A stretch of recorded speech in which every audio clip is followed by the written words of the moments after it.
जय माता की दोस्तों, आज मैं आपके लिए कहानी लेकर के आई हूँ। अनाथ बच्चों के घर आई दुर्गा माँ। तो आइए कहानी को शुरू करते हैं। शिवपुर गांव में आदि और शालू अपने चाचा पीतम और चाची नर्मदा के साथ रहते थे। उन दोनों के माता पिता का देहांत रोड एक्सीडेंट में हो गया था। जहाँ पीतम बच्चों को बेहद प्यार करता था, तो वहीं नर्मदा उनके साथ बहुत बुरा बर्ताव करती थी। एक दिन शालू अपने घर के बाहर अपनी सहेलियों के साथ खेल रही थी। तभी नर्मदा उसको आवाज लगाते हुए कहती है, अरे ओ शालू की बच्ची, कहाँ मर गई? अभी आई चाची। जब देखो जब खेलती रहती है। घर का काम क्या तेरा बाप करेगा? पर चाची, घर का सारा काम खत्म करके ही मैं खेलने गई थी। काम खत्म हो गया है तो रात के खाने की तैयारी कर ले। तेरे चाचा आते ही होंगे। तभी आदि वहाँ आ जाता है।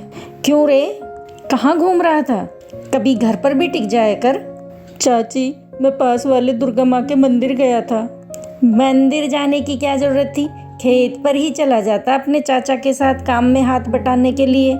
उन्हें भी कुछ आराम मिल जाता। हाँ चाची, पहले खाना खा लूँ फिर चला जाऊँगा। पर खाना तो खत्म हो गया, अब रात को ही मिलेगा। आदि बिना कुछ खाए भूखा ही खेत पर निकल जाता है। लेकिन शालू को ये बात अच्छी नहीं लगती और वो अपनी चाची से कहती है, चाची, आपने आदि भैया से झूठ क्यों कहा? वो भूखा ही चला गया। तू जरा सी लड़की मुझे झूठी बता रही है। आने दे तेरे चाचा को, फिर बताती हूँ तुझे। फिर शाम को दोनों चाचा भतीजा घर वापस आते हैं। उनके आते ही नर्मदा उन दोनों के खिलाफ प्रीतम के कान भर देती है, जिससे प्रीतम उन दोनों को घर से बाहर निकाल देता है। रात को ठंड में दोनों सड़क पर चले जा रहे थे। तभी शालू कहती है, आदि भैया, अब हम क्या करेंगे? हम कहाँ जाएंगे? तू चिंता मत कर शालू। तुझे याद नहीं, जब हम पर कोई भी मुसीबत पड़ती थी तो माँ क्या करती थी? मुझे तो कुछ भी याद नहीं भैया, मैं तो बहुत छोटी थी ना। आप ही बता दो, क्या कहती थी हमारी माँ?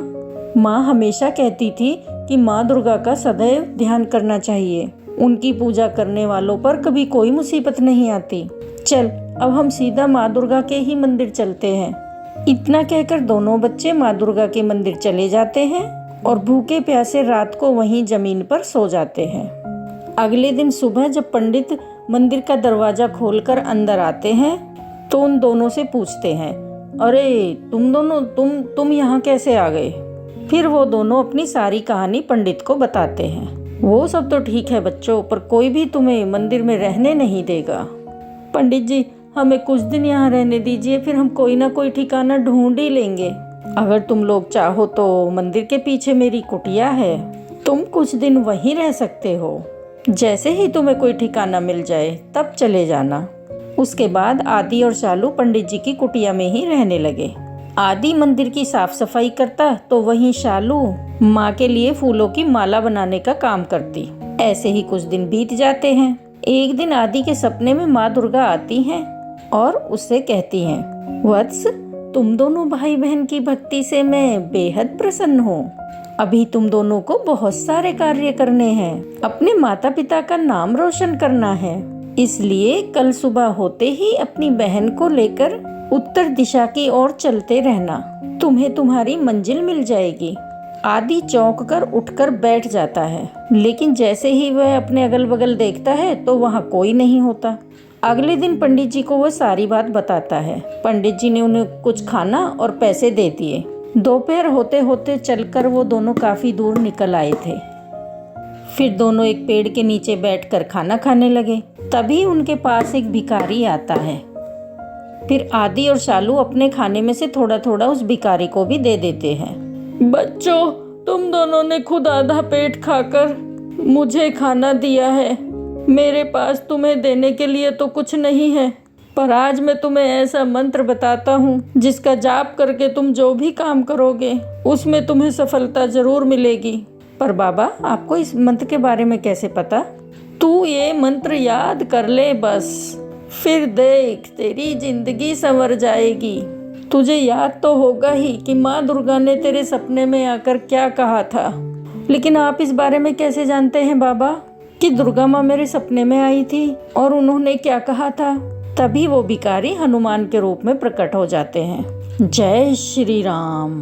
बच्चों, माँ दुर्गा के आदेशानुसार मैं हमेशा तुम लोगों के साथ रहूंगा और तुम दोनों के ऊपर कोई संकट नहीं आने दूंगा।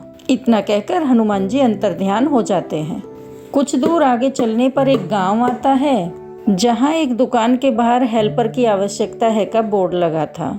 ये देखकर आदि और शालू सेठ की दुकान में काम करने लग जाते हैं। आदि जहां कपड़े बेचने का काम करता है, वहीं शालू उस दुकान में साफ सफाई के साथ साथ चाय पानी देने का काम संभाल लेती है। कुछ समय बाद आदि और शालू सेठ जी से कपड़े लेकर गांव-गांव बेचने निकल पड़ते हैं।